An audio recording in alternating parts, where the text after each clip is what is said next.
विश्वास पनि छ भन्ने कुरालाई जहिले पनि आत्मसात गर्दा मात्रै लक्ष्यमा पुग्न सम्भव छ। त्यसो भएको हुँदा तपाईँ हामीले आत्मसमीक्षा आफैले गर्नुपर्छ। जस्तो हामीले समीक्षा गर्दा आज यहाँ त कुम्भु गुन्सा मात्रै छौँ, दाजुभाइ मात्रै छौँ। एउटा सानो मिटिङको रूपमा हामीले म चाहिँ यसलाई लिन्छु। यसमा हाम्रो कमजोरीहरूको समीक्षा गर्दा फरक पर्दैन। श्रम संस्कृति पार्टीको कार्यालय यो समुद्घाटन भयो, उद्घाटन गरियो।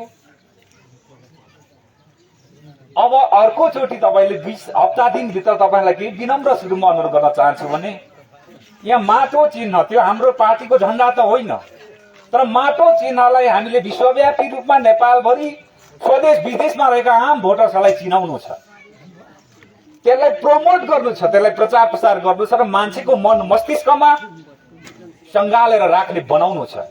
त्यसो भएको हुँदा तपाईँहरूले एउटा ठुलो झण्डा चाहिँ यो बोर्डको अगाडि गाड्न हुन यहाँहरूलाई म अनुरोध गर्न चाहन्छु। ठुलो झण्डा चाहिँ झण्डा चाहिँ यहाँ चाहिँ मलाई लाग्छ यहाँ 3टा जस्तो तपाईँले गर्नुहोस्, तर त्यहाँ माटो चिन्ह अन्जुलीमा रहेको माटो चिन्ह हुन्छ है। यो अब 5 थर व्यापी हामी सुरु गर्नेछौँ। यो एउटा अभियानको रूपमा अब तपाईँले सुरु गर्नुहोस्। अरू ठाउँमा पनि मैले भनिरहेको छु, त्यो क्रम पनि सुरु हुन्छ। त्यो काम गरौँ। यहाँहरूलाई म हप्ता दिनमा यसो लेखेर, मलाई लाग्छ यत्रो सहरहरू छ, काहीँ न काहीँ पेन्टर साथीहरू हुन्छ, यसो लेखेर राख्नु हुन यहाँहरूलाई अनुरोध गर्न चाहन्छु। अनि तपाईँहरूले आइन्दा यो कार्यक्रमको मन्तव्यको सेटिङ गर्दाखेरि मर्यादालाई बहुत ध्यान दिनुहोस्।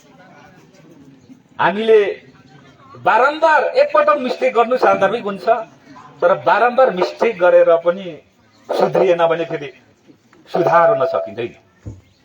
त्यसले गर्दा 1-2 पटकको मिस्टेकबाट हामीले ज्ञान ग्रहण गर्ने हो। अब यो चाहिँ भएन भने फेरि यो विधि विधान र मर्यादामा कुनै पनि परिवार पार्टी चलेन भने त्यो कहीँ पनि पुग्न सक्दैन। त्यो कहीँ न कहीँ एक्सिडेन्टको ठाउँमा पुग्छ। त्यसो भएको हुँदा तपाईँले यो मन्तव्यको क्रममा पनि आज जिज्ञाको यसलाई पनि तपाईँहरूलाई आउँदैन भने हामीलाई सल्लाह लिनु होला। हामीलाई नआएको कुरा तपाईँहरूलाई हामी सल्लाह लिन प्रति तयार छ। त्यसले गर्दा मर्यादाको क्रममा जस्तो आज हाम्रो यहाँ श्रद्धेय गाउँपालिका अध्यक्षजीलाई म पछि राख्नुपर्ने हुन्छ, पोर्टफोलियोलाई ध्यान दिनुपर्छ। अनि हामीले के बुझ्न जरुरी छ भने आज प्रवीण शेर्मा यहाँ केन्द्रीय सचिवको रूपमा उभिरहँदा तपाईँले व्यक्ति उभिएको सोच्नु भयो। यो प्रवीण शेर्मा आगामी अधिवेशनमा नरहन सक्छ, सचिवमा सामान्य श्रमदातामा झर्न सक्छ, तर त्यो सचिव रहिरहन्छ। यो सचिवको ठाउँमा सेकेन्डरी तपाईँ जो कोही नेपालको श्रमदातामा खट्ने क्रियाशील मान्छे यहाँ आउँछ, त्यतिखेर पनि सचिव आउँछ, प्रवीण शेर्माको अनुहार नआउन सक्छ। त्यसले गर्दा तपाईँले सम्मान गर्ने प्रवीण शेर्मालाई होइन, अन्जानमा तपाईँले यहाँ प्रवीण शेर्माको अनुहारलाई सम्मान गर्दैछौँ भन्ने सम्झनु भयो भने त्यो बुझाइ होइन, त्यो गलत बुझाइ। तपाईँको बुझाइ चाहिँ श्रम संस्कृति पार्टी यो देशको 77 जिल्लाको केन्द्रीय सचिव त्यो पदलाई चाहिँ सम्मान गर्दैछौँ भन्ने बुझ्नु पर्यो। तपाईँ हामीले त्यो बुझ्नु पर्यो। अनि त्यो मर्यादालाई हामीले ध्यान दिएनौँ भने त्यसको अर्थ के लाग्छ? जस्तो प्रवीण शेर्मा अथवा यो केन्द्रीय सचिव तपाईँ यहाँ आइराख्दाखेरि कुनै तपाईँले ख्यालै गर्नु भएन भने यहाँको गाउँपालिका अध्यक्षले, वडा अध्यक्षहरूले, जिल्ला अध्यक्षहरूले कुनै वास्तै गर्नु भएन केन्द्रीय सचिवले भने के हुन्छ? तपाईँलाई जिल्ला सचिवले त्यस्तो काम गरे, जिल्ला अध्यक्षले त्यस्तो काम गर्यो भने गाउँपालिका अध्यक्षले मनाइ पनि वास्ता नगर है भन्ने सन्देश जान्छ। गाउँपालिकाले त्यसरी चाहिँ मर्यादित काम र अनुशासित काम गरेन भने त्यसको अर्थ के लाग्छ? मलाई वाडाहरूले नमान है, नगर्न है भन्ने अर्थ लाग्छ। त्यसले गर्दा तपाईँले आफ्नो बाटो कस्तो खन्ने, तपाईँले आफ्नो चाहिँ सम्बन्धित मुनिका मर्यादाहरूलाई आफूप्रति कस्तो अनुशासन र चरित्र सिकाउने भन्ने कुरा रहन्छ। तपाईँले यदि दमक झर्नु भएन, हाम्रा श्रद्धेय अध्यक्षज्यूलाई दमक र वीरतामोडमा मैले स्वागत गरेँ, त्यतिखेर मबाट तपाईँले सिक्न सक्नुहुन्थ्यो यदि देख्नु भएको भएदेखि। हामीले हर्क साम्पाङलाई दमकमा, म बस्छु धेरै दमकमा, मेरो एरियामा आइराख्दाखेरि उहाँको रेखदेख र सम्मान मैले कसरी गर्नुपर्छ त्यो भनेको हर्क सम्पन्न व्यक्ति होइन कि देश बनाउने एउटा चाहिँ नि भावी राष्ट्रपति प्रधानमन्त्रीलाई हामीले सम्मान गर्ने कुरा हो क्या। प्रवीण शर्मा ती धमकमा छ, व्यवस्था गर्छ भने अरूले वास्ता गर्छ त। त्यसले गर्दा आफ्नो माल चाहिँ आफैले चिन्न जरुरी छ। त्यो भनेको चाहिँ तपाईको शिर तपाईले नै उठाउने। त्यसले गर्दा तपाईँ हामी समग्रको शिर चाहिँ को हो त भन्ने कुरा हामीले चिनेर यो चाहिँ के भने मर्यादाको कुरा तपाईहरुलाई मैले भनेको यो गरिएन भने पनि फेरि के हुन्छ, तपाईले नै मान्नु भएन भने अर्को पार्टीले त झन् मान्छ, तपाईको छिमेकीले मान्छ। तपाईले चाहिँ नि मानेपछि बल्ल अरूले पनि ए हौ। त्यसले गर्दा आफ्नो मान्छे बनाउने, तपाईले कुन मान्छेलाई आफूभन्दा माथिकोलाई अथवा तलकोलाई कुन शिक्षा दीक्षा र कुन चाहिँ मर्यादा सिकाउनु भएको छ, कुन तपाईको लेभलको काम गर्नु भएको छ, त्यसको ठूलो अर्थ राख्छ। यो कुरा पनि अब हामीले अहिले भन्दै लगेका छौं। हामी सबै नयाँ छौं, त्यसले गर्दा सिक्दै सिक्दै जाने कुरा हो। यहाँहरुले यो कुरा पनि अब बुझ्दै जानुपर्छ भन्ने कुरा यहाँहरुलाई म अनुरोध गर्न चाहन्छु। आज जस्तो अघि हामी बोर्डमा गयौं हैन, बोर्डमा जाँदाखेरि उद्घाटन समारोहको कार्यक्रममा जाँदा तपाई हामी यहाँ बस्नु हुँदैन, किनभने तपाईको लिडर गयो नि त त्यहाँ। त्यो प्रवीणको अनुहार होइन, अघि भन्दैछु केन्द्रीय सचिवले त्यहाँ बोर्ड उद्घाटन गर्दैछ नि त, हो कि हैन? कुरा त्यो है। तपाईले सरर त्यहाँ जाने, उहाँले उद्घाटन गर्नुहुन्छ केन्द्रीय सचिवले अथवा कोही प्रवक्ताले अथवा महासचिवले, भोलि अरू पनि आउँछ। हामीले पछ्याउनु पर्यो, फेरि सिटमा ल्याएर अनि मात्रै सभापति र समाजका सबै व्यक्तिहरू अतिथिहरू पहिले अतिथि बसेपछि अनि बस्नु पर्यो। अनुशासन र चरित्र र मर्यादा त्यति हो। अब यो कुराहरू भएन भने पनि फेरि हामी टिकाउमा अगाडि बढ्न सक्दैनौं हैन। त्यसले गर्दा यसलाई फेरि अन्यथा लिनु हुँदैन। कसैले कसैलाई सम्मान गर्ने भन्दा पनि श्रम संस्कृति पार्टीलाई चुचुरमा पुर्याउने सन्दर्भको अनुशासनको कुरा हो यो भनेको। त्यो यहाँहरुलाई म अभिव्यक्त गर्न चाहन्छु। अनि तपाईहरुलाई केही कुरा सुरुमै म भन्न चाहन्छु भने भर्खरै हाम्रो 3 दिने काठमाडौँमा केन्द्रीय मिटिङ सम्पन्न भयो। पहिलो पटक श्रम संस्कृति पार्टीको केन्द्रीय कमिटीको सदस्यहरू सहितको मिटिङ सम्पन्न भएको हो। त्यहाँ केही महत्त्वपूर्ण कुराहरू चाहिँ पारित भएका छन्। जस्तो एउटा अत्यन्तै महत्त्वपूर्ण अहिले चाहिने अवस्था के छ भने हामीले बोल्नै पर्ने, तपाईलाई जानकारी गर्नुपर्ने के छ भने अब यो तिहार पछाडि नै स्थानीय र प्रदेशको चुनाव हुँदैछ। त्यो संकेत आइसकेको छ। त्यो स्वाभाविक हो नि। तपाई हामी माथि चाहिँ कब्जा गरेपछि द्वितीय तपाईको झन्डै द्वितीयको नजिकको सरकार बालेन सरकारले माथि मात्रै चाहन्छ त, वडा वडा पनि आफ्नो अध्यक्षहरू चाहदैन त। त्यो तपाई हामी नै भए पनि चाहन्छौं क्या। त्यसले गर्दा स्वाभाविकले चाँडो भन्दा चाँडो स्थानीय निकायको प्रदेश निकायको चुनाव गरेर सबै आफ्नो मान्छे होस् भन्ने चाहन्छ। न त डिस्टर्ब हुन्छ, मन्त्रीहरूलाई मन परी काम गर्न भने दिँदैन, तल पनि डिस्टर्ब हुन्छ। त डिस्टर्ब नगर्न सरर बोक्नका निम्ति आफ्नै मान्छे राख्नु परेन त। त्यो स्वाभाविक रूपमा त्यसले गर्दाखेरि यो तपाईको तिहार पछि नै चुनाव हुन गइरहेको छ। त्यसले गर्दा अहिले देशव्यापी हाम्रो अध्यक्षज्यूले सर्कुलर गरेर कार्यक्रमहरू हाम्रो तीव्र हुनुको कारण पनि त्यो हो। त्यसले गर्दा हामी पनि तीव्रता साथ बढ्नु पर्नेछ।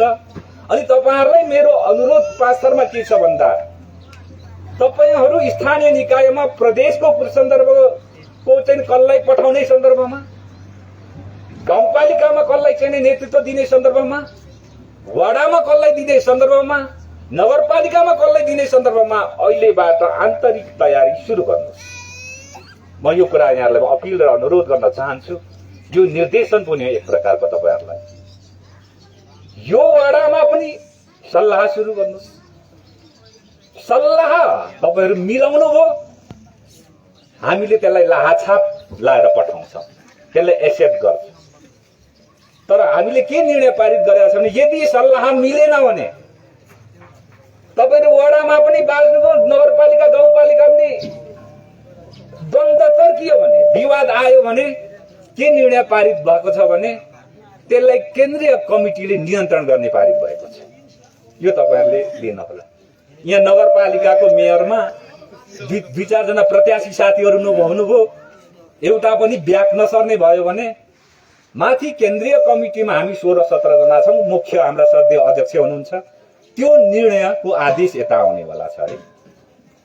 त्यसले गर्दाखेरि इच्छुक महानुभावहरु, इच्छुक श्रमदाताहरु एकले अर्कालाई सम्मान गरेर वडामा पनि, गाउँपालिकामा पनि, प्रदेशमा पनि मिलेर अगाडि बढ्न हुन यहाँहरुलाई म निवेदन व्यक्त गर्न चाहन्छु। किनभने त्यो मिलेन भने तपाईहरुलाई नै, हामीलाई नै अप्ठ्यारो पर्छ।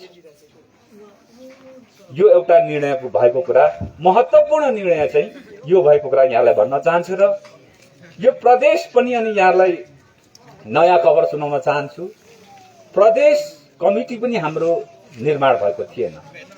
यो निर्माणको प्रक्रिया पनि यो हप्ता दिनमै चाहिँ कमसे कम प्रारम्भिक संयोजन समिति अथवा तदर्थ समिति निर्माणको निम्ति प्रत्येक जिल्लाबाट कम्तीमा 4 देखि 7 जना प्रदेश कमिटीमा आबद्धताका निम्ति सिफारिस जस्तो सदस्य पठाएर धरानमा यही आउँदो 1 गते, जेठ 1 गते मिटिङ रहेको कुरा यहाँलाई भन्न चाहन्छु। मैले जिल्ला कमिटीहरुलाई भनिसकेका छु। तपाईले यो मिक्लाजुङबाट एकजनालाई छानेर 2-3 दिनभित्रै तयार बनाउनु पर्ने परिस्थिति आइसकेको छ।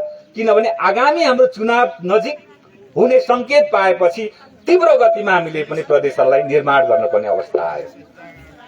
मिक्लाजुङबाट 1 जना, फिदिमबाट 1 जना, माथिल्लो भेगबाट, त्यसरी स्थानीय निकायबाट 1-1 जना गरेर तपाईले प्रस्ताव गरेपछि कति जना चाहिँ नि तपाईको विधिसम्मत रूपमा अटाउने नअटाउने साथीहरुलाई के हुन्छ? हाम्रा सदस्य अध्यक्ष ज्यू स्वयं धरानमा उपस्थित हुँदै हुनुहुन्छ। त्यहाँनिर एक प्रकारको छलफल हुने कुरा यहाँलाई अवगत गराउन चाहन्छु। हाम्रा आदरणीय मित्र गाउँपालिका अध्यक्षज्यूलाई मैले जानकारी गरिसकेका छु। तपाईहरु पनि आन्तरिक छलफल गरेर उपयुक्त मान्छे, राजनीति बुझ्ने मान्छे, श्रमदानलाई बुझ्ने मान्छे, श्रमदानको महाअभियानको लक्ष्यलाई बुझ्ने मान्छे तपाईहरु कोही एकजना तयार हुन पनि यहाँलाई म अनुरोध गर्न चाहन्छु।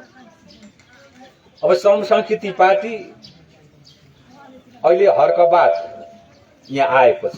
पुस्तक पनि यहाँ 4-5 वटा मात्रै मैले बोके, गरौँ भएर ल्याउन सकिन। रविमा चाहिँ 20-30 वटा गाडीले ल्याइदिएको छ। त्यो भोलि आरोगोटेमै सक्छ हुन चाहिँ। तर फेरि पनि 5 थर जिल्लामा जिल्लाको कार्यालयमा धेरैवटा पुस्तक आउँदैछ। त्यसमा तपाईहरु ढुक्क रहनुहोस्। त्यो काठमाडौँबाट हामीले मगाइसकेका छौं। अब हर्कबाद चाहिँ के हो भन्ने कुरा तपाई हामीले मलाई लाग्छ त्यति नबुझेको जस्तो लाग्दैन। हर्कबाद चाहिँ भ्रष्टाचार गर्नै हुँदैन भन्ने, त्यो नै हर्कबाद हो। हामीले अस्ति चुनावमा देखाइसक्यौं नि। यहाँ अरु पार्टीले चाहिँ मैले यसो सुनेको एउटा बुथ केन्द्रमा 50,000 दिँदो रहेछ।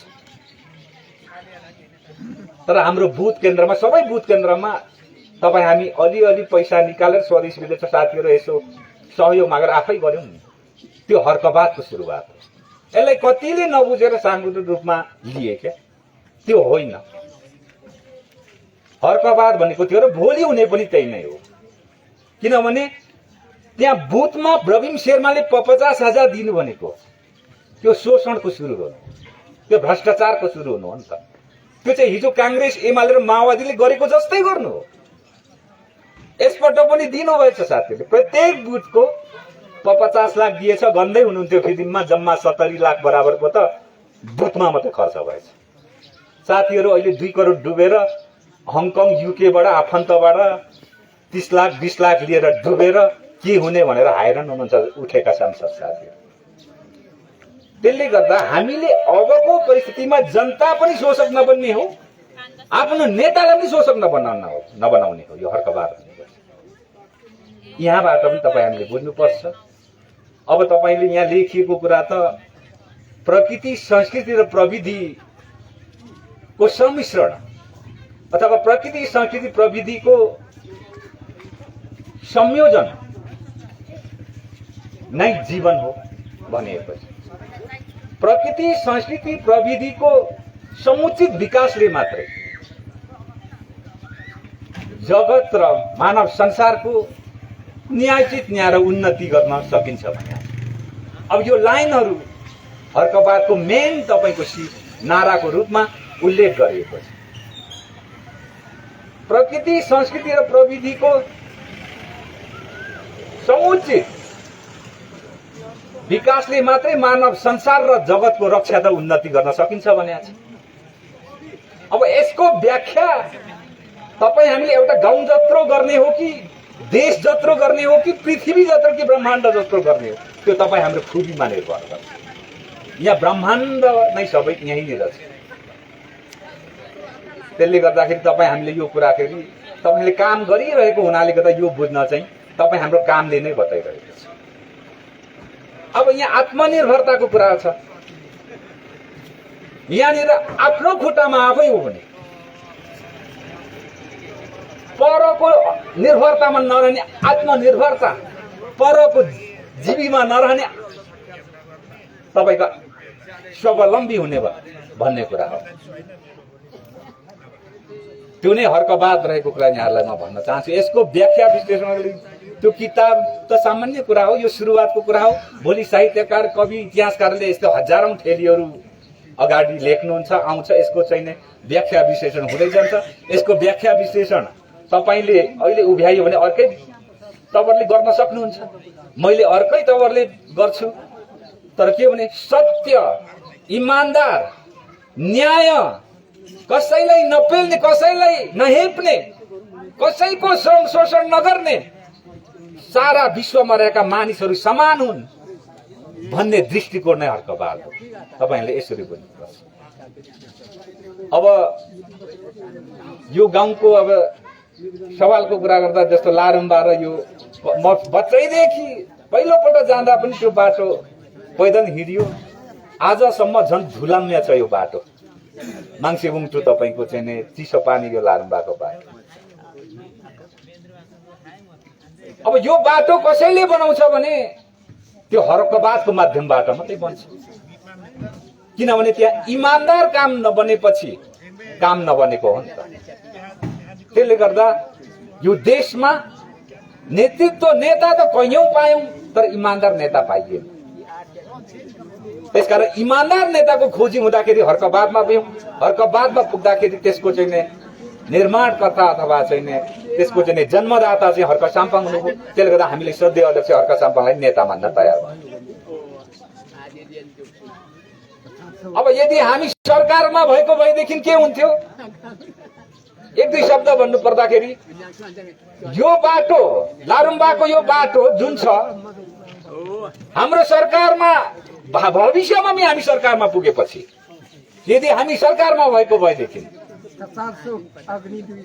यसलाई तपाई हामीले मूल केन्द्रमा राखेर विकासको प्रमुख प्राथमिकतामा राखेर पिच बनाउने सन्दर्भमा कति महिना कति लाग्छ त्यसलाई 100% काम कसैले गर्थे भने त्यो हामी गर्छौं। अब यसपटक त चिप्लेर गयो, तर पनि अझै ठूलो चाहिँ तपाईले बजेटको हिस्सा भनेको प्रदेश पनि हो। त्यसले गर्दा यो आगामी प्रदेश चुनावमा तपाई हामी चाहिँ नै अत्यन्तै प्रभावकारिता, क्रियाशीलता र सजगताका साथ, संवेदनशीलताका साथ बढ्नुपर्ने समय आएको छ। यहाँलाई यो बढ्नका निम्ति पनि अनुरोध गर्न चाहन्छु। त्यो बढ्नका निम्ति 5 थरको हकमा, यो इलामको हकमा म 5 थर मात्रै होइन, मैले कहाँ कति ठाउँमा समय दिनुपर्छ, मैले के दिनुपर्छ भन्ने कुरा 100 को 100 चाहिँ तपाईको दिने कुरा यहाँलाई म अभिव्यक्त गर्न चाहन्छु। त्यसका निम्ति पनि म भर्खरै फिक्कलमा तपाईले देख्नुभयो होला, फिक्कलमा हामी नगरपालिका कमिटी गठनमा म नै प्रमुख अतिथि थिएँ। त्यतै झापाको बिटामोडमा पनि म 4-5 दिन मात्रै भयो, त्यहाँ पनि मै थिएँ हैन। त्यसले गर्दाखेरि तपाई हामीले यो विषयमा चाहिँ अत्यन्तै क्रियाशील भएर त्यो स्थानीय चुनाव र प्रदेश चुनावमा लक्षित कार्यक्रम र तर्जुका क्रियाकलापहरू गर्न यहाँहरूलाई म हार्दिक निर्देशन गर्न चाहन्छु। यहाँ तपाईँ हामीले कतिपयले नबुझेको होला, सुकुम्बासी बारे त ठिक गर्दैछ त किन कराएको होला भन्ने पनि भ्रम भइराखेको छ। हामीले सुरुमा सम्झाएको, एकछिन हल्ला नगरौँ ल, एकछिन हल्ला नगरौँ ल, एकछिन हल्ला न। सुकुम्बासीको सवालमा कतिपय हाम्रै साथीहरूले नबुझेको पाइयो। क्लियर कुरा के हो भनेदेखि वास्तवमा सुकुम्बासीलाई हामीले के सल्लाह दिएको भने हाम्रा श्रद्धेय अध्यक्षज्यूले काठमाडौँको सांसद हलबाटै सम्माननीय बालेन प्रधानमन्त्री, राष्ट्रपतिका प्रधानमन्त्री अथवा वर्तमान प्रधानमन्त्रीज्यूलाई पहिले सुकुम्बासीको किटान गर्नु, सुकुम्बासी हुन् कि होइनन्, साँच्चै सुकुम्बासी को हो र सुकुम्बासीमा को नाममा शोषण गर्ने को हो, यो दुईटा कुराको छुट्याउनु भन्नुभएको थियो हाम्रो श्रद्धेय अध्यक्ष। संसद हल भित्रबाट उहाँको सम्बोधनको क्रममा, तर राज्यले सुनेन। वास्तवमा चाहिँ सुकुम्बासी र हुकुमबासीको क्लियर किटाकाट गरेर सुकुम्बासीलाई पत्ता लगाएर हुकुमबासीहरूलाई कानुनी दायराबाट कारबाही गरेर कारबाही गरेको कुरालाई हामीले सम्मान गरेको हो। सुकुम्बासीको नाममा जसले चलखेल गरेको छ उसलाई कारबाही गर्ने कुरामा हाम्रो सम्मान रहेको हो।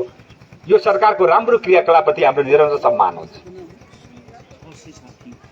तर ती सम्पूर्ण कुराहरू नगरिकन न हुकुमबासीहरूलाई चिन्न सक्यो न सुकुम्बासीहरूलाई किटान गर्न सक्यो यो सरकारले।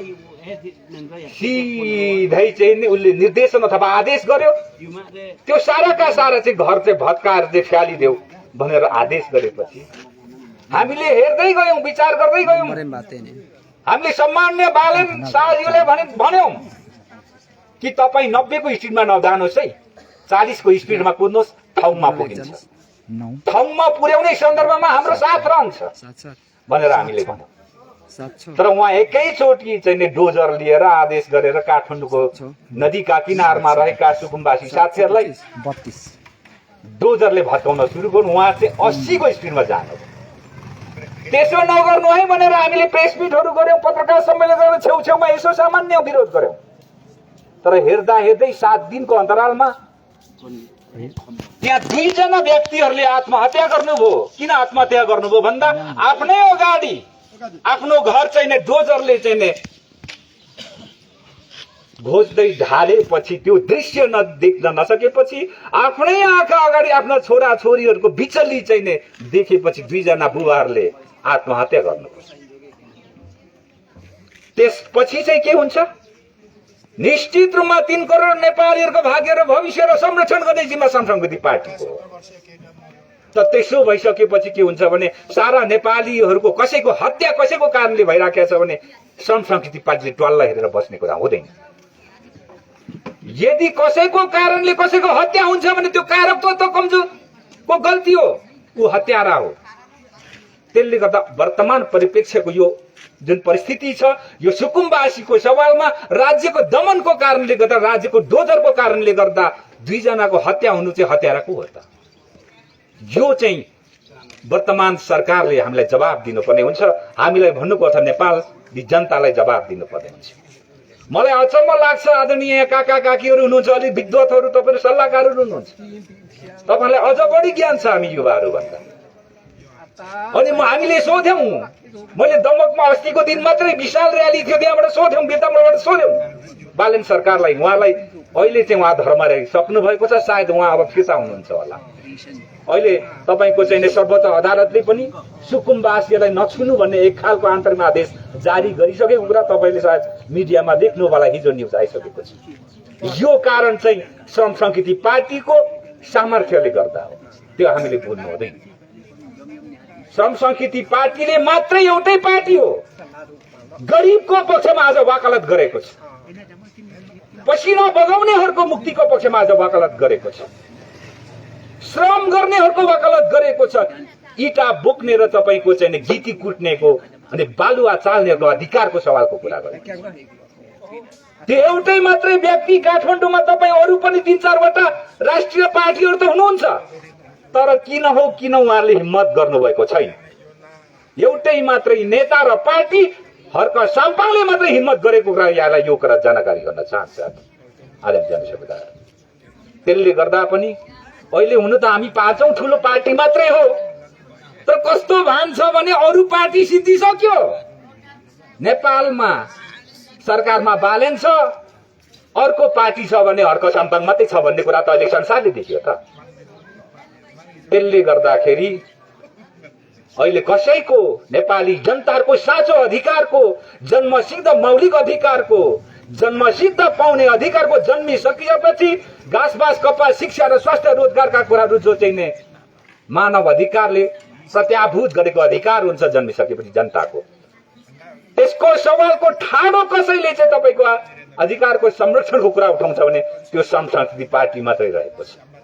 यो हामीले बुझ्नुपर्छ। त्यसकारण यो अचम्म छ। अनि हामीले सोध्यौं बालनजीलाई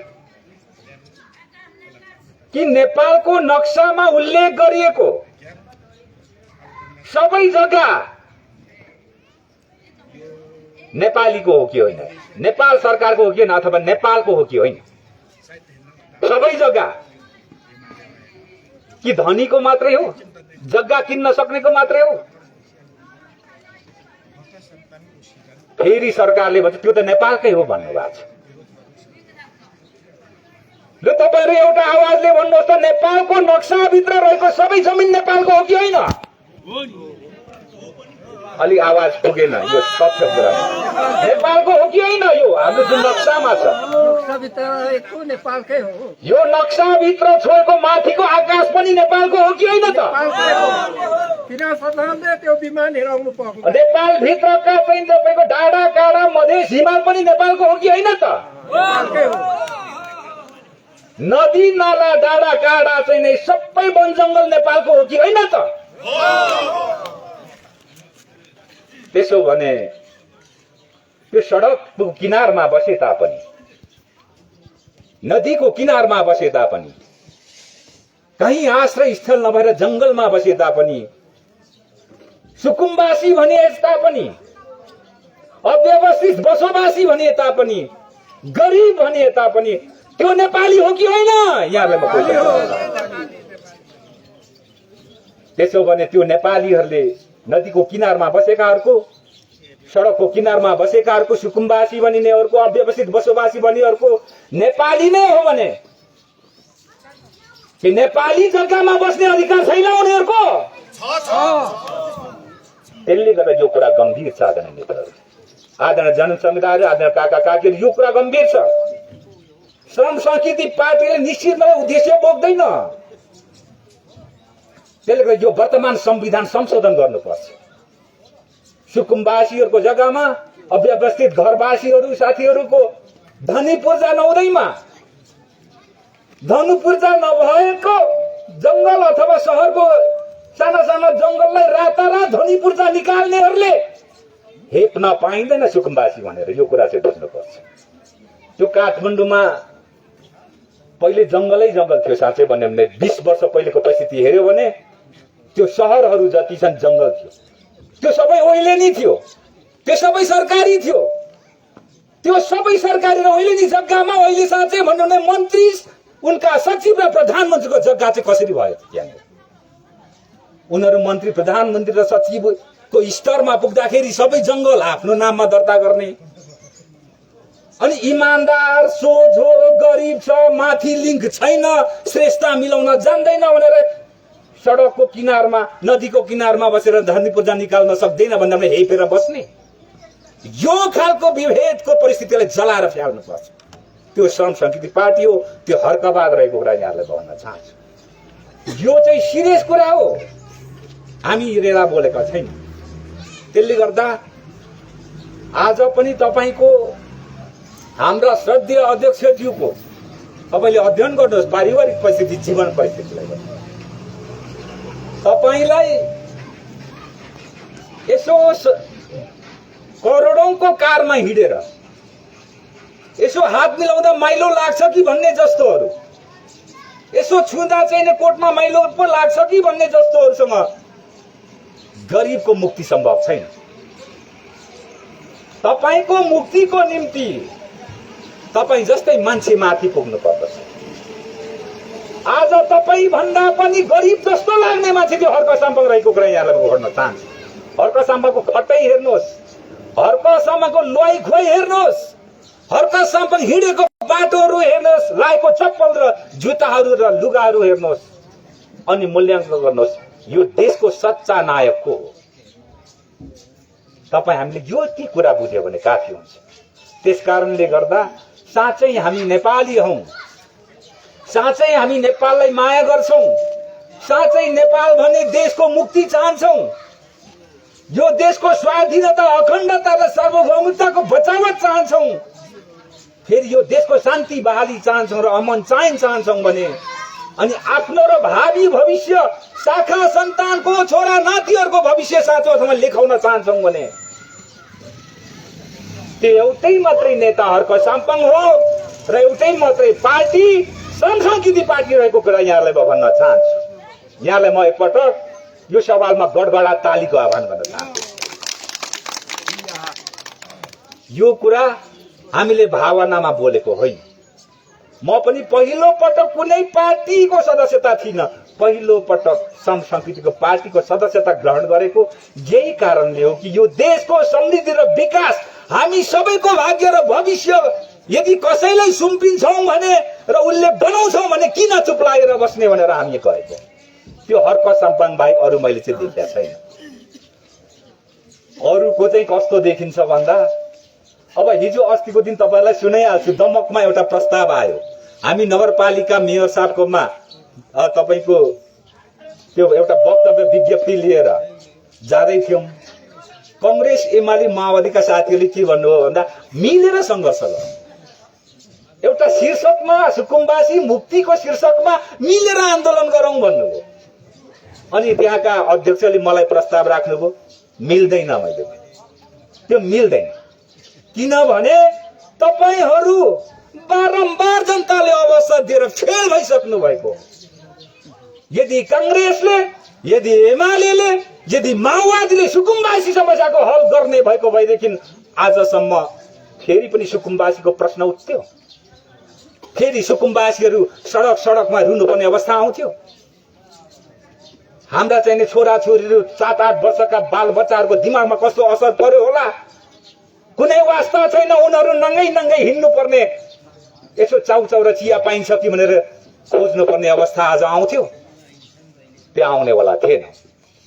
त्यसकारण त्यो परिस्थितिले काठमाडौँको किनारमा अहिले भइरहेको सुकुम्बासी प्रतिको हेर्ने दृष्टिकोण राज्यको दमनले के जनाउँछ भने दुईटा कुरा जनाउँछ। यो वर्तमान सरकार पनि धर्म रहिसक्यो र कांग्रेस एमाले र माओवादी जुन तवरले हिँड्यो त्यही बाटोमा हिँडिसक्यो, त्यो फेलको बाटोमा उहाँहरू हिँडिसक्नु भयो। एउटा अर्थ लाग्छ भने यो सरकार ब्यालेन्स सरकार, अर्को अर्थ के लाग्छ भने कांग्रेस एमाले माओवादी हिजो के हेरेर बसे, त्यसकारण उहाँहरूको अब गएको यो चुनावको औचित्यपछि कुनै नेपालमा औचित्य छैन। कांग्रेस एमाले र माओवादी कुनै औचित्य छैन। उनीहरूको औचित्य नेपाली जनताको आशा र भरोसाका सामु सिद्धिसक्यो भन्ने कुरा चाहिँ जनाउँछ। यति पनि बुझेनौं भने नेपाली हुनुको अर्थ रहँदैन। त्यसकारणले गर्दा सबै किसिमको औचित्य सिकिसकेपछि अब एउटै मात्रै औचित्य, माटोको मात्रै औचित्य छ, त्यो हामीले बुझ्नुपर्छ। तपाईँ हामीले एउटा कुरा के बुझ्नुपर्छ भने अबको युग नेपालको राजनीति युग भनेको माटोको युग हो। कुनै बेला नेपालमा निकै लामो वर्ष राणाको युग थियो, राणाकालीन परिस्थिति थियो, दबदबा थियो। कुनै बेला पञ्चायतको दबदबा थियो, विभिन्न कालखण्डमा राजाको दबदबा थियो राजतन्त्रको। त्यसपछि कांग्रेस एमालेहरूको दबदबाले एक खालको आयो, उहाँहरूले राम्रो काम गर्न सक्नु भएन। तर अबको नेपालको राजनीति परिस्थिति माटोको राजनीति दबदबाको परिस्थिति आएको कुरा जनताले विश्वास गरेको र यहाँलाई भन्न चाहन्छु। अबको समय माटोको समय, तर यो माटोको समयमा पनि हामीले चाहिँ के भने हामीले भनेका कुराहरूको वाचा, प्रतिबद्धता र कसमलाई जनताले महसुस गर्ने गरी गर्न सक्छौं कि सक्दैनौं, त्यो गरेर देखाउनु पर्ने चुनौती छ। तर हामीलाई विश्वास छ हामी गरेर देखाउँछौं। किनभने अरू चाहिँ कहाँ मात्रै छन् भन्दा नि मेरो अध्ययनले मन्त्री बन्ने, सांसद बन्ने प्रधानमन्त्री बन्ने त्यसपछि शोषण गर्ने भन्दा अरू देखियो। देश बनाउने झन् माथिको कुरा हो, त्यहाँ उहाँहरूको लक्ष्य थिएन, त्यो संकल्प र सपना थिएन। यदि भएको भएदेखि उहाँहरूले गर्नुहुन्थ्यो। हिजो प्रचण्डको कुरा गरे पनि, देउबाको फेरिस्टको कुरा गरे पनि, भट्टराईको कुरा गरे पनि, तपाईँको चाहिँ जुनसुकै गएका छन् प्रधानमन्त्रीको सवालको कुरा गर्दा पनि साथीहरू चप्पल लगाएर क्रान्तिमा छिर्नुभयो। अहिले प्रधानमन्त्री बनेपछि 9-10वटा र देश विदेशमा चाहिँ घरहरू रहेको कुराहरू आएको छ।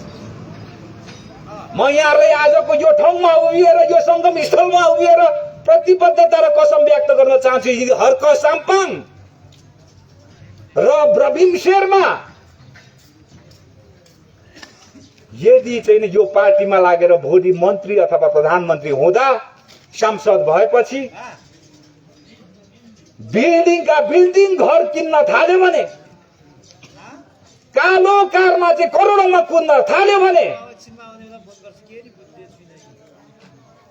तपाईहरुले यही ठाउँबाट अथवा त्यो यही ठाउँबाट कसरी कारबाही कुन तवरको गर्नुहुन्छ, तुरुन्त कारबाही गरेर हटाउन हुने यहाँलाई म अनुरोध गर्न चाहन्छु।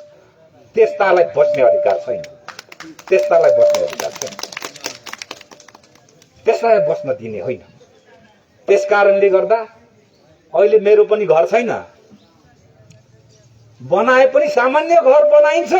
हामीले भनेका छौं जुनकी दिन नेपाली जनताको गरिबी समाप्त हुन्छ, कमसे कम त्यो भनेको के हो भने यहाँ एउटा बुबा बिराम हुँदाखेरि छोराले फेसबुकमा बसेर रुने अवस्था नआओस्, एउटा छोरा यहाँ क्यान्सर लाग्दाखेरि बुबाले रोएर पैसा चाहिँ फेसबुकमा बसेर हात फैलाएर माग्ने अवस्था नआओस्। त्यो राज्यले हेरोस्, गरिब होस् कि धनी होस्, राज्यले बेहोरोस्, राज्यले समान रूपमा हेरोस्। यो पुगेपछि हामीलाई पनि आत्मामा हाँसेको महसुस हुनेछ। हर्क साम्पाङ भनेको त्यो हामी रेला कुराले गर्दा अगाडि मोज मस्तीका निम्ति राजनीति गरेको होइन। यहाँलाई यो कुरा भन्न चाहन्छु, कमसे कम तपाईको छोरा ट्यालेन्ट छ भने, चाहेको कुरा इन्जिनियर होस् कि पाइलट होस्, तपाईसँग चारना पैसा नभए पनि यो देशमा जन्मेपछि सरकारले त्यसको व्यवस्था गर्ने वातावरण मिलाउनु पर्छ। त्यो मात्रै देश हो, त्यसको नेतृत्व गर्ने मात्रै सरकार हो। त्यस्तो वातावरण बनेपछि बल्ल हामीले राजनीति गरेको चाहिँ अर्थ लाग्छ, श्रम संस्कृति पार्टी सफल भएको अर्थ लाग्छ। आज त्यो छ जुन दिन तपाई हामीले अहिले गिटी कुटिराख्नु भएका काका काकीहरू म बदलती देख्छु। हामी जस्तो भन्दा पनि एजेड काका काकीहरू बालुवा चालिरहनु भएको हामीले देखिरहेछौँ। ठुलठुला रडहरू बोकेर जीवनलाई जोखिममा राखेर काम गरिराख्नु भएको छ। उहाँहरूको तलब चाहिँ दिनको 500-600 रुपियाँ छ। एउटा राम्रो भालेको मासु र चामल खान पुग्दैन एकजनालाई, जबकि उहाँको परिवार हुन्छ, छोरा छोरी हुन्छ, घरमा पर्खेर बसिरहेको छ।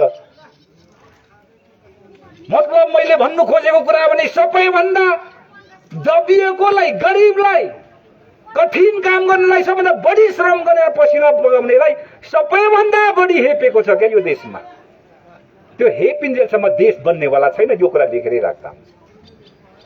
त्यसले गर्दा कमसे कम तपाईको यहाँ गिटी कुटिराख्ने आदरणीय काका काकीहरूलाई, यहाँ चाहिँ कन्टलापुर घाममा चाहिँ पसिना तुरुरु बगाएर चाहिँ भरे एक छाकको लागि काम गर्नेहरूलाई, बिल्डिङ घर बनाउनेमा तीन जस्तो झुन्डिएर जोखिमपूर्ण काम गर्नेहरूलाई, फलामसँग रडसँग खेल्नेहरूलाई हाम्रो सरकार आयो भने तपाई हामीले बनाउनु पर्छ कि कमसे कम दिनको 2000 देखि 2500 बनाउन सकिन्छ नि। दिनको 2000 देखि 2500 भनेको चाहिँ एउटा श्रमिकले महिनामा कमसे कम 60,000 कमाउँछ। 60,000 कमाउनु भनेको एउटा परिवारमा 2 जना काम गर्यो भने 1,20,000 हुन्छ। वरपर खर्च बल्लले एउटा परिवार धान्ने परिस्थिति जन्मिन्छ।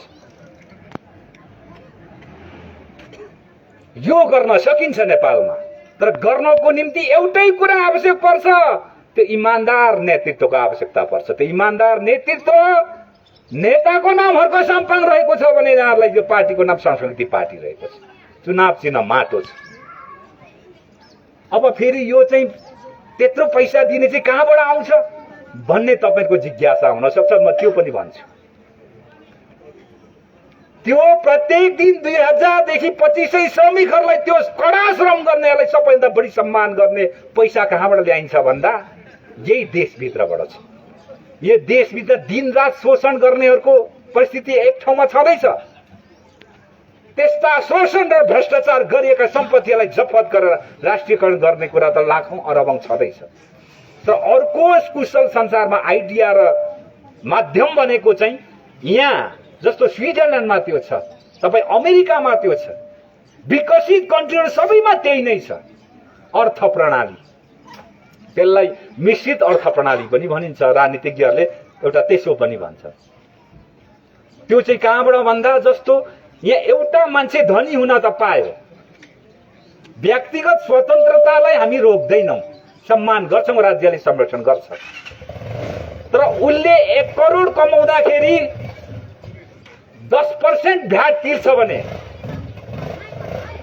उसले 10 करोड कमाउँदाखेरि 30% भ्याट तिर्नुपर्ने हुन्छ। र 1 अरब कमाउनु थाल्यो भने 60% भ्याट हुन्छ, खरब कमाउनु थाल्यो भने उसको 90% भ्याट हुन्छ। नेपालमा त्यो परिस्थिति नै बनाएको छैन। यहाँ त के भने जसले धेरै कमायो भ्याट त फ्री पो अरे, अनि कहीँ देश बन्छ। जति धेरै कमायो उति भ्याट बढी हुन्छ। त्यो भ्याट करबाट जम्मा भएको पैसा चाहिँ यता कठोर श्रमिक गर्ने गरिबहरूलाई 60-70 वर्ष नागेर बिचल्लीमा परेका चाहिँ हाम्रा चाहिँ नि अग्रजहरूलाई अथवा बुढाबुढीहरूलाई अथवा वृद्धहरूलाई, अपाङ्गहरूलाई यो ठाउँबाट चाहिँ सम्मान र संरक्षण र सम्वर्धन गर्ने त्यो आइडियाहरू छ। त्यो नेपालमा गर्न सकिन्छ। तर अस्ति मैले सुनेको एउटा सिमेन्ट कारखानाले उसले सबैभन्दा धेरै खपत गर्यो अरे अनि छोड्नु पर्ने पो अरे, क्या फेरि अरे। त्यो होइन, सबैभन्दा धेरै खपत गर्ने चलाउनेलाई धेरै भ्याट हुन्छ। किनभने किन भन्दा दुईटा कुरा रहेछ। त्यो व्यक्ति धनी हुन त पायो, तर उसले देश र जनतालाई सबैभन्दा शिरमा राखेर 3 नम्बरमा मात्रै उ आफू हो। म धनी हुन त पाएँ सके भने, तर म धनी भन्दा माथि, म देश र जनता भन्दा माथि होइन। जनता बचाउने प्रमुख हो, देश बचाउने प्रमुख हो, अनि मात्रै आफू हो भन्ने मान्यता स्थापित गर्नुपर्छ यो देश। त्यो नगरिन्जेलसम्म चाहिँ फेरि हावा मात्रै हुन्छ है। त्यो कसैले गर्छ भने हर्क साम्पाङलाई यो देशमा 10 वर्ष जिम्मा दिनुपर्छ, अनि मात्रै सफल हुन्छ। 5 वर्षमै फेरि के हुँदैन है। अरू जस्तो स्विजरल्यान्ड बनाउँछु, सिङ्गापुर बनाउँछु, यस्तो बनाउँछु, त्यस्तो गफाडी काम गर्नु हुँदैन। त्यो गफाडी कुरा हो। 5 वर्षमा यो हामी सरकारमा गइसकेपछि एउटा मार्ग ट्र्याक बनाइन्छ, एउटा बाटो खनिन्छ, विकसित कन्ट्रीहरू कसरी हिँड्छन् भन्ने कुरा त्यहाँ हामी हिँड्छौँ। त्यो राम्रो काम गरेपछि अब हर्क साम्पाङले गरेर देखायो, सुरुमै केही सिम्पटम देखायो, कलर देखायो है, केही हुन्छ है भन्ने संकेत दिएपछि फेरि के हुन्छ, जनताको अबहुमत दुईटै आउँछ। अर्को 5 वर्षमा चाहिँ हामी ग्यारेन्टी के गर्छौं त, यो देशमा जन्मिसकेपछि घाँस बास कपास शिक्षा स्वास्थ्य र रोजगारलाई व्यापारीकरण होइन राष्ट्रियकरण गरेर चाहिँ तपाईको चाहिँ नि त्यो चाहिँ पुराका पुरा गरिदिन्छौं। घाँस बास कपास शिक्षा स्वास्थ्य र रोजगारका कुरा चाहिँ सबैका सबै चाहिँ तपाईको चाहिँ नि विकसित कन्ट्रीहरू जसरी भएका छन् त्यहाँ लान सकिन्छ। बल्ल त्यसपछि हाम्रो सपना एक स्टेट पूरा हुने हो। मैले यो कुराहरू यहाँहरूलाई भन्दै, अब यो सडकको कुराहरू छ, आज पनि यताको बाटो आइयो, कैयौं वर्ष अब यो सडक, योभन्दा पछि जन्मिएका सडकहरू कैयौं ठाउँमा पिच भइसकेका छन्। यो सडक हामी हेरे भएका छौँ। अस्ति हाम्रा सदस्य अध्यक्षले लारुम्बा आउँदा इङ्गित गरेर भन्नुभयो, म त आज त प्लेनमा पो आएँ हौ भन्नुभयो। अनि प्लेनमा मान्छेले गलल हाँसे। प्लेन चाहिँ के रहेछ भने अब त्यो धुलोले गाडीमा आउँदा पुरै छोपिहाल्दो रहेछ होइन। पुरै धुलोले छोपेपछि त माथि बादलले प्लेनलाई छोपे जस्तो यता चाहिँ तपाईँको धुलोले गाडी छोप्यो होइन। अब यो इलामको मुक्ति, यो बाटोको मुक्तिको सन्दर्भको कुरा पनि साथीहरू युवा त नेतृत्व हुनुहुन्छ, अब सम्भावना छैन। उहाँले 2 पटक जितिसक्नुभयो, उहाँलाई यसबाट अन्तिम अवसर छ, यो बाटो पुर्याउनु पर्यो। हाम्रा चाहिँ माननीय सुहाङ नेम्बाङज्यूले हामीले यहाँबाट भन्नुपर्छ। यदि उहाँले यो बाटोमा यो मुख्य बाटोको समस्याको निराकरण भएन भने, यो पिच भएन भने उहाँले चाहिँ तपाईँको जित्नुको औचित्य सकिन्छ। हामीले युवा भनेर सम्मान गरेका छौँ। युवा नेतृत्व खाँचो छ, एक खालको इमान्दार इमेज पनि भएको हुनाले हामीले प्रतिपक्षी भए पनि जो कोही भए पनि राम्रो कामको सलोट गर्दै आएका हौँ। तर अझै पनि काठमाडौँबाट उहाँको पहल कदमी स्तरीय भएको छैन। त्यसले गर्दा कुनै यस्तो दिन नहोस् यो सडकमा चाहिँ प्रवीण शेर्माले 200 दिनको अनसन कार्यक्रम गर्न नपरोस्। त्यो धुलो माथि बसेर यो हामी गर्न तयार छौँ। किनभने यहाँ चाहिँ यो सडकमा चाहिँ सीमा नागेको छ। यो हेपिएको सडक छ। यो हेपिएको सडकको निम्ति एउटा कार्ययोजना हामी बनाउन सक्छौँ। त्यसले गर्दा इलाममा के गर्नुपर्छ भन्ने गरेर साँचो विकासका निम्ति यो प्रदेश अब हामीले जित्नुपर्छ।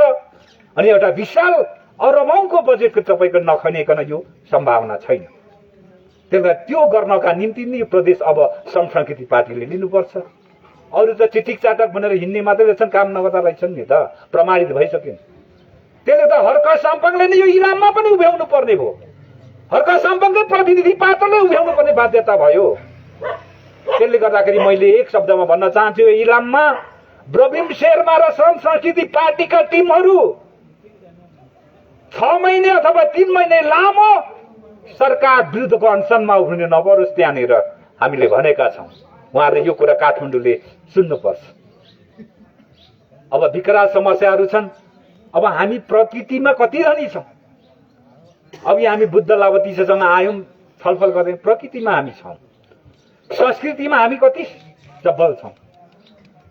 संस्कृति विविधता छ, विविधता बिचको एकता अहिलेसम्म नभए पनि हामी बनाएर छाड्छौँ। त्यो हुन्छ संस्कृति पार्टीको यो देशमा उदय हुनु भनेको यो सबै कुराहरूको निराकरण गर्नुपर्ने। अब प्रविधिको सवालको कुरा, जस्तो प्रविधि म चाहिँ 4 टाइम्स युके गएँ। म चाहिँ गीत गाउन गएको, खासमा 6 महिना बसेर आएँ। तपाईँ त्यहाँको इँटा, यहाँ काकाहरू लाउरेहरू हुनुहुन्छ होला, थाहा छ तपाईँलाई।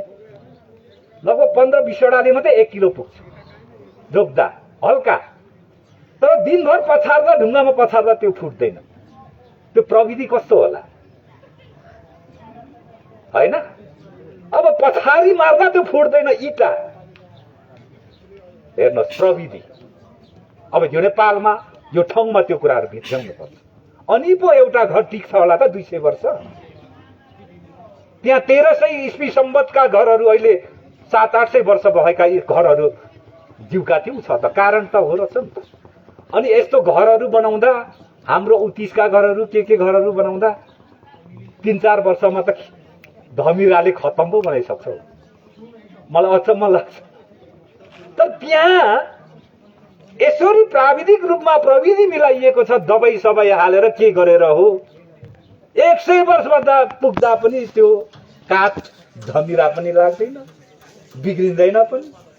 यो अचम्म। यसको एक्जाम्पल भन्नु खोजेको र प्रविधि प्रधान हो। त्यसले गर्दा प्रविधि भित्राउने सन्दर्भमा पनि यो सरकार चिन्तित छैन अहिलेसम्म पनि। अहिले गाडी ल्याउने सदावा मात्रै अगाडि बढेको छ, त्यो पनि विकृतिमा छ।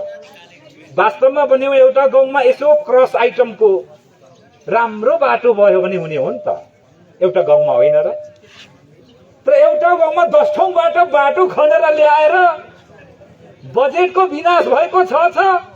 अनि बाढी पहिरो आएर मान्छेको बिचली र कति चाहिँ उडाइ लगेको छ घरहरू, त्यो चाहिँ पत्तै छैन। त्यसले गर्दा खन्नु मात्रै विकास होइन। सरकारले यो कुरा किन नबुझ्यो होला? त्यसले गर्दा अब संस्कृति पार्टीको नेतृत्वको सरकारको सवालको कुरा गर्दा चाहिँ तपाईँ हामीले त यो प्लस माइनस सबै कुराहरू हेरेर मात्रै हामीले काम गर्नुपर्ने हुन्छ। अब यहाँ त तपाईँको मुकुमलुङमा हेर्नुहोस्, मुन्धुमवादीहरूको अथवा पाथिभरा, एक खालको पाथिभरा मान्नेहरूको आफ्नो उहाँको आस्था छ, मुन्धुमवादीहरूको आफ्नै किसिमको आस्था छ, आदिमवासीहरूको आफ्नो किसिमको आस्था छ। अब केबल कार लान खोज्या छ, त्यो हजारौं रुख ढाल्या छ, सयौं पशु पंक्षीहरू कहाँ बस्ने ठाउँ छैन। रेड पाण्डा जस्तो चाहिँ ऐतिह्य नेपालको दुर्लभ वन्यजन्तु, विश्वको वन्यजन्तुहरू बिजोग भएको छ। संरक्षण गर्नेतिर राज्य छैन। अचम्म छ। हो यो सबै समस्याको निराकरण गर्न चाहिँ संस्कृति पार्टी र हर्कसाम्बको उदय भएको।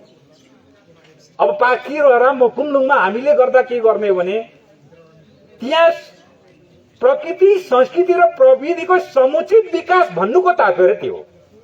त्यहाँ विकास लाँदाखेरि त्यहाँ चरा चुरुङ्गीहरू पशु पक्षीहरू वन्य जन्तुहरूलाई कुनै असर पुग्नु भएन। समुचित विकास भनेको थियो। संस्कृति पार्टीले त भनेको छ एउटा किरालाई पनि मार्नु भएन, एउटा पशु पंक्षीको पनि जीवन हो, उसको सम्मान गर्नुपर्छ। ऊ पनि हामी जस्तै हो। हामीले जसरी मान्छेलाई माया गर्छौं भने उसको अपमान गर्न मिल्छ? अनि मुकुमलुङ जस्तोमा डाँडा हरियाली डाँडा काँडाका सारा रुख काटेर उजाड बनाएर चाहिँ के बनाउनु खोजेको यो देश हो? यस्ता कदमको हामीले नेपाली कुशल जनता, इमानदार जनता र न्यायचित जनता हो भने विरोध गर्न आवश्यक छ। अब खुवालुङ फुटाउन खोजिया छ त्यो केपी शर्मा ओली खुवालुङ फुटाउन खोजिया छ। हामीले त्यतिखेर म पनि काठमाडौँमा थिएँ, केही कवि र कलाकार साथीहरू हामीले मिलेर आन्दोलन सुरु गर्यौं। उहाँ पछि फर्किनु। त्यसले गर्दा प्रकृति संस्कृति र प्रविधिसँग युद्ध गर्न खोज्ने होइन। त्यो भनेको भूकम्पसँग लड्न खोज्नु, त्यो भनेको हावासँग लड्न खोज्नु, त्यो नदी र आगोसँग लडाई गर्न खोजेर हुन्छ त? जुन दिन खुवालुङ छुनुभयो केपी ओलीले, जुन दिन मुकुमलुङ छुने चेष्टा गर्नुभयो, त्यही दिनबाट उहाँको अन्त्येष्टि सुरु भयो कि भएन? आज सम्माननीय बालन शाह हामीले भनेका छौं मुकुमलुङमा केवल कारको सवालको कुरामा त्यहाँ रोक्ने मात्रै होइन, त्यो खारेज गर्नुपर्छ। त्यो त्यस्तो खालको चाहिँ देश र जनता विभिन्न निकायका चाहिँ समूहको समुदायको आस्था र विश्वासमाथिको कुठाराघात गर्ने कुराहरू, त्यस्ता विकासका परियोजनाहरू सबै खारेज गर्नुपर्दछ भनेर हामीले भनेका छौं। उहाँले रोक्ने चाहिँ भन्नुभएको छ। हिजो मात्रै एउटा मलाई समाचार आएको छ ताप्लेजुङबाट, अझै अटेर गरिरहेको भएको हामीले सुनेका छौं। त्यसले गर्दा बालेन सरकारले सुधार्नुपर्छ यो कुरा। यहाँ मुकुमलुङ जस्ता क्रियाकलापहरू मूलतः मुकुमलुङमा केवल कार लाने कुरा अविलम्ब रोक्ने मात्रै होइन, खारेज गर्नको निम्ति काठमाडौँलाई म यहाँबाट निवेदन गर्न चाहन्छु। यो कुरा भर्खर हाम्रा श्रद्धेय अध्यक्ष हर्क साम्पाङज्यूबाट भर्खरै हामी काठमाडौँको एउटा विशाल कार्यक्रममा गएका थियौं, प्रशिक्षण कार्यक्रममा। उहाँसँग त्यहाँ संवाद भएको छ। आगामी काठमाडौँको सांसद हल खोल्ने बित्तिकै, सांसद सभा खोल्ने बित्तिकै, सांसद बैठक खोल्ने बित्तिकै मुकुमलुङको खारेजीको कुरा उहाँबाट उठ्ने कुरा यहाँहरूलाई म भन्न चाहन्छु। त्यो कुरा हाम्रो भइसकेको छ। किनभने हरियाली अलिअलि भएकोलाई उजाड बनाउने कुरा यो पार्टीले दिँदैन। चललल्ल बगिरहेको नदीलाई त्यसै खनेर बालुवा जतासुकै गिटीहरू निकालेर बिजोग बनाउने कुरा यो पार्टीले मान्दैन भन्ने कुरा यहाँलाई भन्न चाहन्छु। मैले अलिक लामो नै पो बोले कि होइन, अब फेरि पनि बोल्नु छ। यहाँहरू सबैलाई जति पनि यहाँ आइदिनु हो, काका काकीहरू, आमा बुबाहरू, दाजुभाइ दिदीबहिनीहरू, आफन्तहरू, यहाँ त लाउती गाउँ त फेरि आफ्नै मेरो मावली हो। यासुक जाँदा पनि मेरो मावली पुग्छु, यहाँ आउँदा पनि मेरो मावली पुग्छु। यहाँहरू सबै मामा माइजूहरू, लुगाहरू र उपस्थित जनसमुदायहरू सबैलाई यो आजको यो जुन समुद्घाटन कार्यक्रम हो, यो कार्यक्रम अत्यन्तै सान्दर्भिक र राम्रो भएको छ। यो तपाईहरु उद्घाटन गर्न चाहिँ बोर्ड राख्न सफल गर्नु हुनुभयो। त्यसकारण तपाईको कार्य समितिलाई हार्दिक शुभकामना र बधाई ज्ञापन गर्न चाहन्छु। र आज पुरानो कार्य समितिलाई फेरि तपाईले पुनः थप गर्ने काम गर्नुभयो, त्यसलाई फुलफिल गर्ने काम निरन्तर गरिराख्नुपर्छ। त्यो काम आज गर्नुभयो। यो नयाँ कमिटीमा आबद्ध सम्पूर्ण साथीहरूलाई म हार्दिक बधाई तथा शुभकामना व्यक्त गर्दै तपाई हामी मूलतः सत्य भएर, इमानदार भएर, न्यायको पक्षमा, गरिबको पक्षमा, किसानको पक्षमा, सबैभन्दा बढी श्रम गर्नेको पक्षमा, पसिना बगाउने पक्षमा, त्यो गिटी कुट्ने, बालुवा चाल्ने, इटी बिटा बोक्नेको पक्षमा कटिबद्ध एक इच पनि पछाडि नहट्ने यो पार्टीमा अनुशासित भएर काम अगाडि बढ्न यहाँहरूलाई म हार्दिक बधाई तथा शुभकामना व्यक्त गर्न चाहन्छु। त्यसको अर्थ चाहिँ फेरि उद्योगपति, धनी मनी, ज्ञानी साथीहरूप्रतिको हाम्रो विरोध होइन। तपाईँहरूको उचित संरक्षण, सम्वर्धन, प्रवर्धन र सम्मान यो पार्टीले गरेकै हुन्छ। तर के भने यहाँ अन्यायमा परेकाहरूलाई, पिसिएकाहरूलाई, पिँधमा पारिएकालाई, दलिएकाहरूलाई, दमन गरिएकाहरूलाई आज कसैले नहेरेपछि हामीले यो आवाज घन्काउनु पर्ने भयो। त्यो संस्कृति पार्टीले बाध्य भएर हेर्नु परेको कुरा यहाँलाई म अवगत गराउन चाहन्छु भन्दै मेरो मन्तव्य अहिलेलाई यही सिद्ध्याउन चाहन्छु। यहाँहरू सबैलाई धन्यवाद। Thank you so much.